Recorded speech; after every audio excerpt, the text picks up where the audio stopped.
Let me guess. Unknown caller? You could reduce the number of unwanted calls and emails with online privacy protection. The latest innovation from Discover will help regularly remove your personal info, like your name and address, from 10 popular people search websites that could sell your data. And we'll do it for free. Activate in the Discover app. See terms and learn more at discover.com/online privacy protection. Welcome to Mom and Dad Are Fighting, Slate's parenting podcast for Monday, November 7th, the Science of Friendship edition. I'm Jamilah Lemieux, a writer, contributor to Slate's Care and Feeding Parenting column, and mom to Naima, who's 9.5, and we live in LA. I'm Elizabeth Newcamp. I write the homeschool and family travel blog Dutch Goose. I'm the mom of 3 littles, Henry who's 10, Oliver who's 8, and Teddy who's 5. We live in Colorado Springs, Colorado. I'm Zach Rosen. I make the Best Advice Show podcast, and I live in Detroit with my family. My oldest Noah is 5, and my youngest Ami is 2. This week on the show, we've decided to take some time and talk about friendships, how to find them, how to cultivate them, and even how to let them go. It's such a core, important part of our lives, yet it's something that people have the most trouble with. So for our main segment today, Zach will be talking with Marisa Franco, author of Platonic, How the Science of Attachment Can Help You Make and Keep Friends. It's a fascinating conversation, so be sure to stick around. But first, we wanted to dive into the mailbag. We received a couple of touching emails from a few child-free listeners after our Parenting is a Joke episode. Hi, Mom and Dad. I've been a devoted listener of the podcast for about 2 years now. And in the episode Parenting is a Joke, the motivation of non-parent listeners came up, and I wanted to share my own thoughts. I'm in my mid-20s, and I'm just finishing up grad school. I really don't have contact with children in my day-to-day life. My boyfriend's sister introduced me to the show in order to share a reflection of a childhood memory she had. And this was around the time where we were deep in the pandemic, and I ended up binging hours upon hours of the show to fill the constant silence and uncertainty. It's kind of funny. I don't really see the podcast as a tool of preparing me for parenting, though I'm looking forward to potentially having kids one day. And it's not really a tool to better my interaction with children. For me, the podcast provides deeper understanding into the complexities of human relationships, especially those which occur in a caretaker-child situation. It's given me insight into my own parents as people who struggled and continue to struggle to find their own approaches to the world. I was raised in a single-parent household with a clinically depressed mother and a father who preferred to distance himself from my mother and ultimately me in the wake of their divorce. Needless to say, to survive, I had to grow up fast and felt the need to motivate my own mother to live. And that was the painful story I repeated in my head whenever I considered my family origins. But that gave little credit for the life that they actually provided me. My mother worked night shifts as an RN in an emergency room, which allowed her to take us to school after her shift ended at 6 a.m. and see us when we got home before she had to leave for her 6 p.m. shift. She exudes endless love for her children. And that said, I now recognize that she discouraged my father and I to cultivate a meaningful relationship. It was an unfortunate circumstance that both him and I have thankfully been working past ever since I left for college. And in that healing, I have realized how deeply caring he is and his absolute dedication to providing stability for his family. It's in the stories of a diverse group of parents which has made me comfortable in accepting my parents for exactly who they are. In turn, I've stopped blaming myself for the circumstances of my childhood. This is to say, I believe the podcast should give itself much more credit than it does for its role in people's lives, for both giving insight into the present as well as the past. Thank you all, guests included, for trusting a bunch of nameless listeners with glimpses into your own imperfect lives. P.S. I screamed when Dan's voice came over the microphone a few weeks ago. Thanks so much. Hey, Mom and Dad. A few weeks ago, you guys were in conversation with a guest host and mentioned listeners without children and possibly some reasons that they would have to tune into a parenting advice show. And I wanted to send this note because I'm one of those listeners.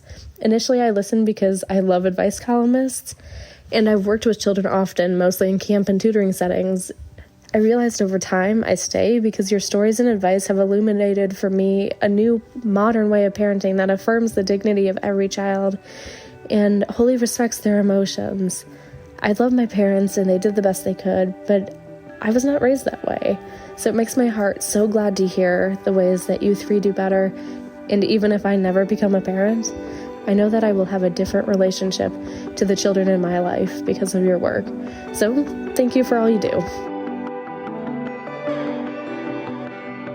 As always, we love hearing your experiences and getting some additional advice. So please keep sending your letters in. You can do that by emailing momanddad@slate.com. On that note, let's take a quick break. And when we come back, we're going to dive into Zach's interview.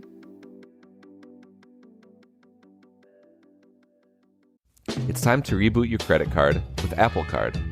Apple Card gives you unlimited cash back every day on every purchase. It's real cash you can spend right away. No need to wait and wait for rewards. Apply now in the Wallet app on iPhone to see your credit limit offer with no impact to your credit score. Subject to credit approval. Daily cash is available via an Apple Cash card or as a statement credit. See Apple Card customer agreement for terms and conditions. Apple Cash card is issued by Green Dot Bank, member FDIC. Accepting an Apple Card after your application is approved will result in a hard inquiry, which may impact your credit score. Need help finding holiday gifts kids will actually like? KiwiCo is here to help you give more than just gifts. They're here to show you how to give awesome. We've been loving KiwiCo since it was first gifted to us. I know there's a lot of time off during the holiday season, and it's like the perfect thing where it's not annoying for me as an adult to do this. It's actually like really fun and kind of meditative. We got the astronomer starter kit where Noah, my oldest, who's 5, she's learning some basic STEM stuff. We're building and launching a pair of model orbiter spaceships using the power of pumps. And there's also some like arts and crafts involved. We painted this set of model planets and then constructed a miniature solar system that actually spins. So she's actually been asking me more about space travel. Some kid in school dressed up as a NASA astronaut. So she's been really interested in it. And this starter kit is like the perfect gateway into this world of astrology and solar systems and science. It's super cool. And I could not have like constructed a project like this without help from KiwiCo. Your child can get super cool hands-on science, art, and photography projects delivered to their door every month. They'll be so excited to see these arrive in the mail. The day the box arrives will be their favorite day of the month. I can attest to that. Cultivate your child's natural creativity and curiosity with new hands-on projects every month. They'll explore new worlds and rediscover familiar ones, even without leaving home. From discovering the science of magic to engineering a domino machine and more. As a parent, it can be hard to find creative ways to keep your children busy and challenged. KiwiCo does the legwork for you, so you can spend quality time tackling projects together. There's something for kids of all ages, there's no commitment, so you can pause or cancel anytime. Give awesome this holiday with KiwiCo. Get your first month free on any crate line at kiwico.com/momanddad. That's your first month free at kiwico.com/momanddad. So Zach, can you tell us why you wanted to talk to Marisa and give us a little preview of what we're going to hear? Yeah, sure. So Dr. Marisa Franco is a researcher, a professor, a psychologist, and she wrote this book called Platonic, all about friendship, because she rightfully just talks about how important physiologically, emotionally, intellectually friendship is for us and how overshadowed our friend relationships can get, especially like, you know, once we start prioritizing romantic love over platonic love. And so she wrote this book as a way to remind us how important our platonic friendships are, but also to give us some tools to become better friends. Here is my conversation with friendship scholar, Dr. Marisa Franco. I was listening to this podcast yesterday, actually, and the host was talking about how she kind of envies teens today because when she was growing up in the 90s, and I related to this, when she was growing up in the 90s, she felt weird and like this, you know, singular, flawed person with her own unique issues. But she's noticing that now kids today, they have TikTok and they're seeing, oh, like these seemingly weird, you know, freaky thoughts I'm having, they're actually quite common, and I'm not alone because I'm seeing it like right here reflected on social media. Yeah. And so I thought we could start by talking about this particular historical moment for kids and for teens. From your vantage point, can you give us like a little mini State of the Union kid friendship edition? I like that. view of the positive that cool, they're being able to talk about this complex things online and feel less shame over it, which is great. But on the other hand, these teenagers, this teenage generation is lonely than any other generation has ever been. They spend less time with their friends than any other generation has. And it is just crisis levels. There was a report that was released that basically argued based on their data that teenagers are experiencing this loss of the social self, which basically means they had all of these variables related to like your sense of self, like your self-esteem and your relationships with others, were just lonelier than they are for all of the other generations. And so while we can certainly get into the complexities of technology, that we can use technology to connect with people, when we don't use technology intentionally, it really does harm our ability to connect with people. And I think that's true for a lot of teenagers. You write in your book that like as a people, not just kids, but like all of us, we are kind of lonelier than we've ever been. Yep. We have the least amount of friends. And is it in human history? The data I've seen since 1950 is that we've been steadily getting lonelier since then. But in the around 2012, there was a spike. And that was around when the smartphone became widely popular. There was a spike in loneliness, started to spike even as it was progressively increasing. Well, to zoom out a little bit, I think we all know how important our friendships are in our lives, but your book really drills down into like the very specific, profound, life-giving properties of friendship. Can you describe like what we overlook when we talk about friendship? Yeah. So I think it's just this way that we have this amnesia, but if we look back into our history, we will see that our friends sort of made us who we are. There's this psychiatrist, Harry Stack Sullivan, who talks a lot about that. He has this theory of chumships, that basically you have these chums or these friends, and they help you develop empathy, right? Because as kids aren't feeling empathy for their parents. They're just, they take from their parents. But with their peers, they have to learn empathy to be able to maintain relationships. So it's really the first relationship where you learn to be more giving and to begin perspective taking. But not only that, he kind of argues that when we feel shame about ourselves, it makes us feel inhuman, and we push away that side of ourselves. And then we expend all this energy trying to hide that sense of shame. So in some ways, our shame kind of replaces our entire personality. But he kind of argues that when we share our shame with our friends, which, teenagers do, kids do, and we continue to do throughout life, that their acceptance of us, we internalize, and then we accept that part of ourselves that we previously felt ashamed of, and it no longer takes over our life, all the energy we use to try to kind of push that away. And we sort of become to integrate these different aspects of ourselves and experience this sense of wholeness through, fundamentally, first and foremost, when we're forming our identity at this age, like one of our primary relationships, our safest relationship, is really with our friends. I can think of some ways that I shared my shame with my inner circle growing up. Can you give us some shame sharing strategies? Oh gosh, the shame sharing strategy. The number one is, like, obviously choose someone that you are friends with and that you have an established relationship with and that you feel some semblance of safety with, right? Right. So don't willy-nilly share with whoever, or some people, I talk about anxious attachment in the book, these people that are so afraid people abandon them, they actually tend to share their shame with people that they're not sure if that person's safe, as a way to try to almost like test that person. Test the waters. Yeah. Like, will you stick around if you knew this thing about me? And I don't recommend that. I recommend going to the person that you've known the longest or felt the safest around and choosing them for your shame. And the other thing that I suggest is based on something called the beautiful mess effect, which is this phenomenon that when we're vulnerable, we underestimate how positively people receive it. Right. So for me, my last shame sharing was when I had COVID. It was OG COVID. I felt so ashamed. I felt so ashamed that I might have given it to other people. And I remembered, I don't want to share this with my friend, but I know that this will benefit me to share. And I also know that although my body is telling me that she's going to judge me for this, she's going to judge me less than I think. Like, I had more humility around that assumption related to vulnerability. And of course, she didn't judge me at all. And she was very loving, and I was crying, and, she kind of just tried to be very self-compassionate towards me.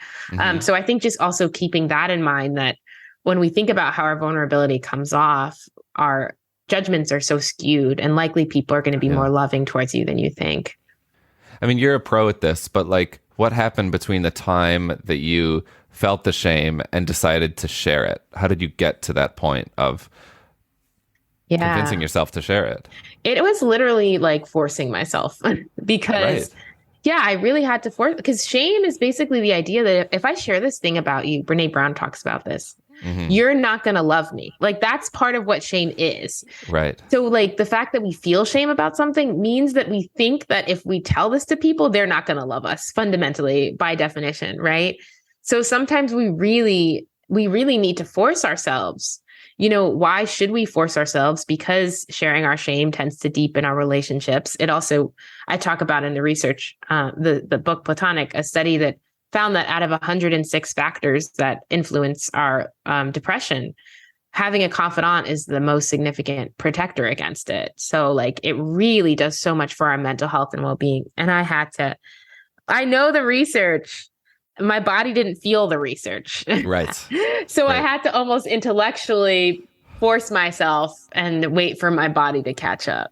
Do you think teens in particular are poised to learn this lesson, or maybe have less barriers around sharing what they're ashamed about? You know, I think teens are really good at confession, but not vulnerability. I describe the difference between those things as confession is you're not considering the receiver. Like you're not almost perceiving them, that they exist. Like I write a book, I share all this vulnerable thing. It doesn't actually feel like I'm being vulnerable because it's like into the ether.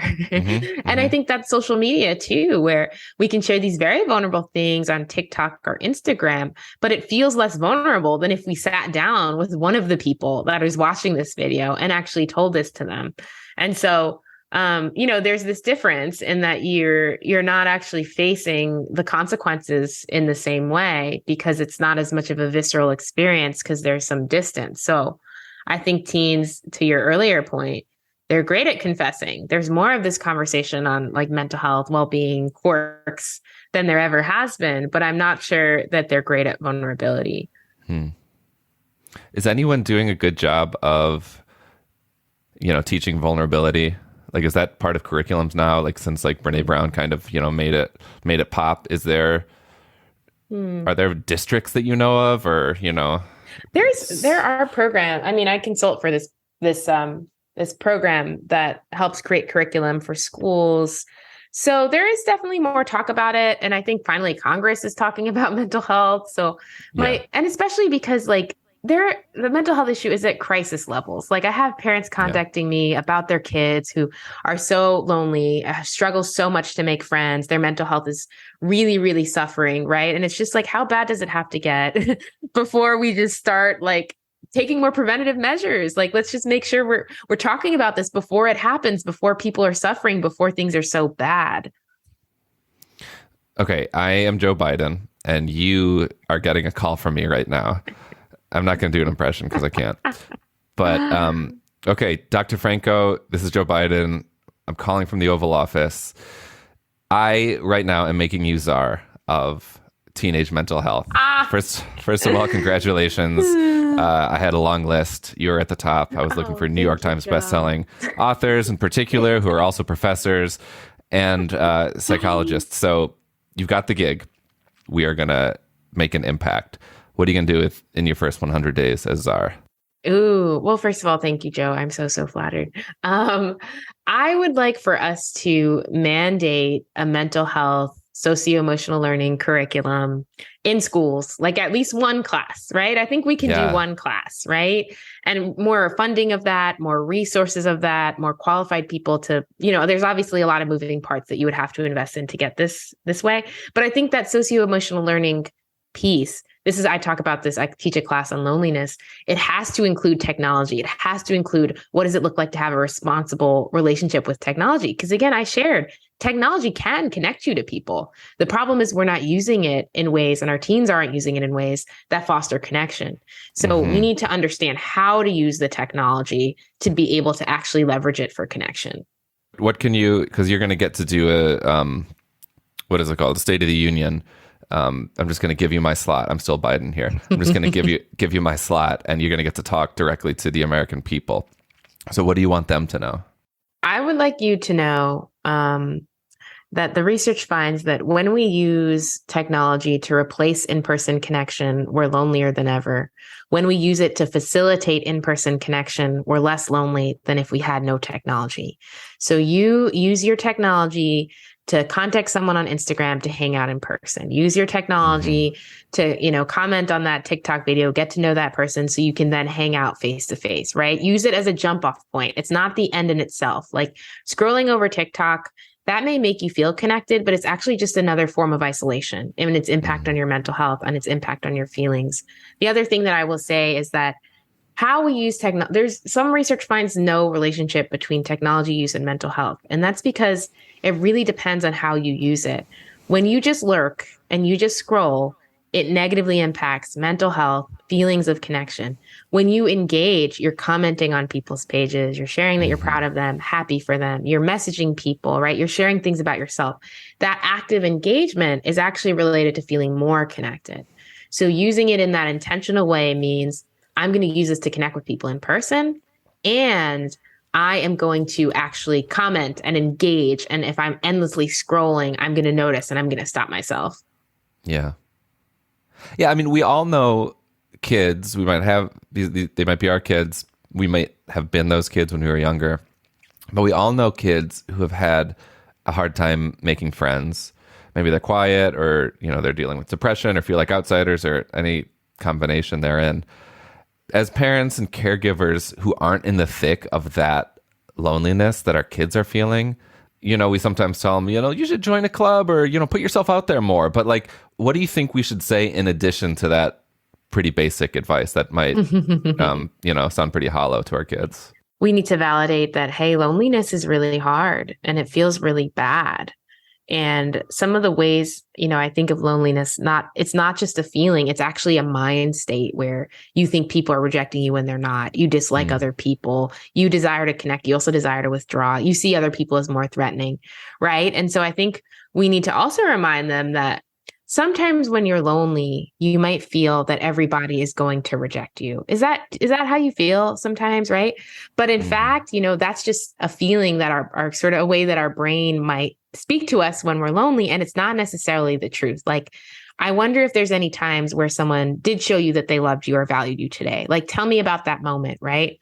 It's about teaching our kids to savor those moments of safety, to savor those moments of acceptance, to break out of this reinforcing cycle that is, I'm lonely. I think everyone's rejecting me. I'm going to withdraw. Now everybody is really rejecting me because I'm pulling away from them, right? And it starts with our kids learning to find ways to feel safe. One thing you suggest in your book that we might try is to tell our friends how much we value them.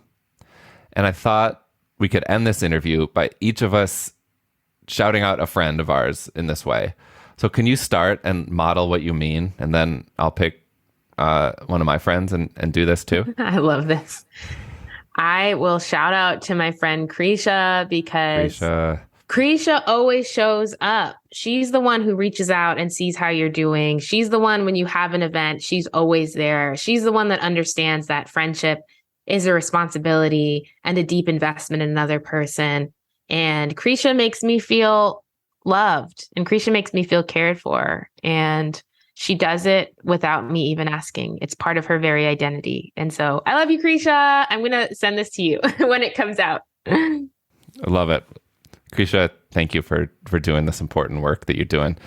So I have a group of friends who I've been best friends with since kindergarten. This group of guys, we call ourselves the Minglers. And we are in touch every day on Discord.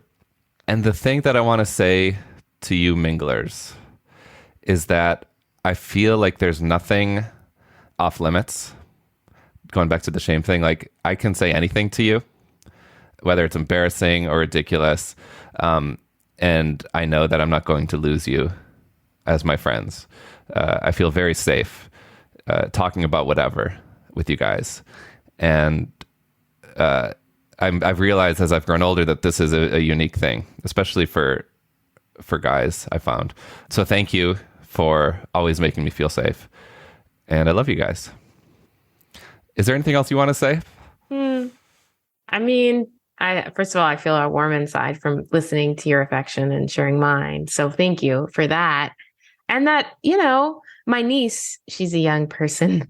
She read my book, and here's what she took away from it that I think we also need to impart to our kids. Great. That for friendship to happen, someone has to be brave. So be brave. I love that. Thank you so much for your time and for this wonderful book, Dr. Thank you so much Marisa for having Franco. me. This is awesome. This was fun. Thank you for that, Zach. We're going to link to Platonic, How the Science of Attachment Can Help You Make and Keep Friends in the show notes. We're going to take one more quick break, and when we come back, we'll give you our recommendations. Are you looking for new ways to entertain your kids without screens? Or maybe you're sick of hearing the same episodes of their favorite TV shows?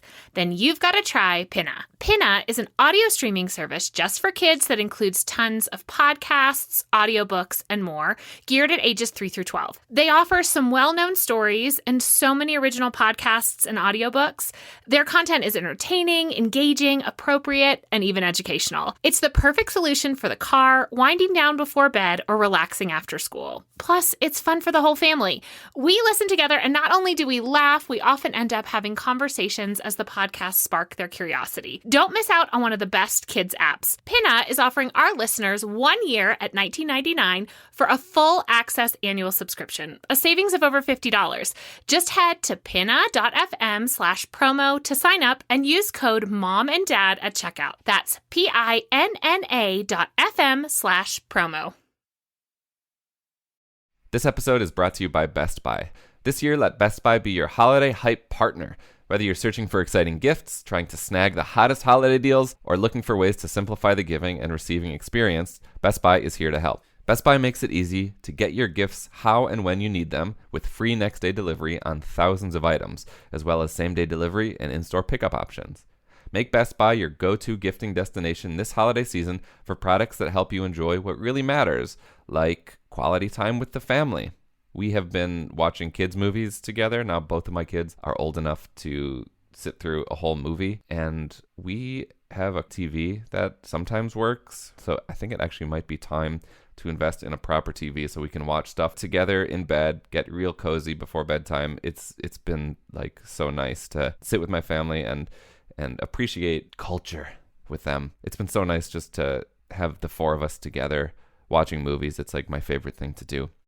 No matter what your plans are this season, Best Buy is the perfect destination for all your holiday needs. Shop great deals on gifts now at Best Buy. It's finally time for recommendations. Elizabeth, what do you have for us this week? Okay, I am recommending that you take your kids to like a great bookstore, a small kid-friendly bookstore where the staff is going to come out from behind the shelves and see what your kids are reading and make recommendations. When we were in Atlanta, we went to my favorite, which is called the Little Shop of Stories. And I've been going there, I think, for a long time. Every time I'm there, it's, new people working, and they are just so into what my kids are into. They have adult books there, but it is mainly a children's bookstore. And I just let them browse. I told them that we would each be getting one book for the plane ride home, but they had to choose. And then I went and looked at picture books, which I love to do, and left them to their own devices. And they all picked something like great. Henry just read the book Front Desk for school, for what we're doing in homeschool.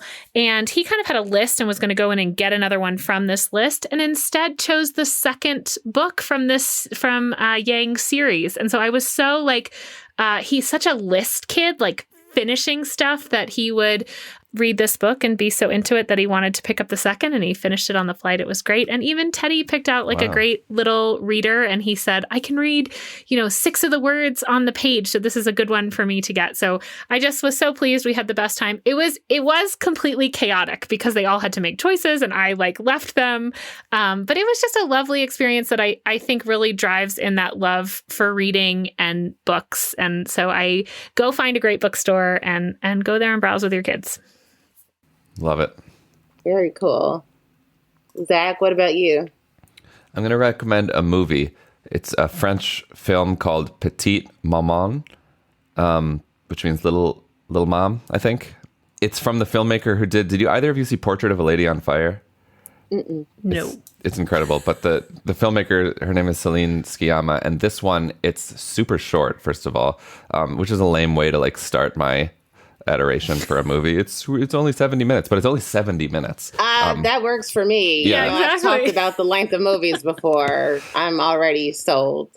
And it centers around just this incredible 9-year-old French actress who she loses her grandma at the beginning of the movie.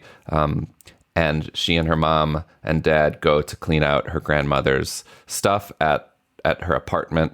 She therein like enters this magical realm where I don't want to tell you what happens, but it's just this beautiful meditation on childhood and friendship and time and the ways we can get to know our parents in unexpected ways. So it's really lovely and profound and also pretty subtle, and 70 minutes long. Petite, Maman. It's on Hulu. Sounds very good. I love a petite movie. I am following back up on a recommendation that I made quite some time ago that Dan also made. It's the show Girls 5 Eva. Mm-hmm. They're getting a new season. Yes. So like Girls 5 Eva is currently on Peacock and it's moving for season 3 to Netflix, which I'm so excited about. It's such a good show. It has not gotten the sort of attention I think it deserves, just considering the like level of quality television that it is. There's musical performances. It's just really, really, really good. I think that a few of the actresses should have been considered for Emmys. It's just great. And so you can catch up on seasons 1 and 2 now on Peacock. And then in the future, they haven't announced the dates yet. It's moving to Netflix. But I want to make sure that you all are ready for season 3, that you've seen all 2 seasons. So, hit me for my Peacock password if you need it. I know most of you don't have it. It's good for rewatching too. Like sometimes I watch these things and I'm like, okay, that was good, but I wouldn't want to revisit it. But I find myself like revisiting. I tend to put on, a show when I'm drying my hair or something, just like when I have time. And packing, I want it playing in the background. And these have been like a fit. Like I can just go back and I'm still just as like, it brings me joy. I walk out feeling joyful. That's such a good, yes, everyone get ready because we want the show to stay. Yes. We need to make it huge. It's very, very, very good. Okay. There's a well-rounded reviews today. Books, movies, TV. We've got you covered. We've got you all covered. And that is our well-rounded show. We'll be back in your feeds on Thursday with special guests to talk about cultivating parenting friends. You don't want to miss it. And while you're at it, hey, please subscribe to the show and give us a rating and review on Apple or Spotify. This episode of Mom and Dad Are Fighting is produced by Kristie Taiwo-Makanjuola and Rosemary Belson. For Zach Rosen and Elizabeth Newcamp, I'm Jamilah Lemieux. Thank you for listening.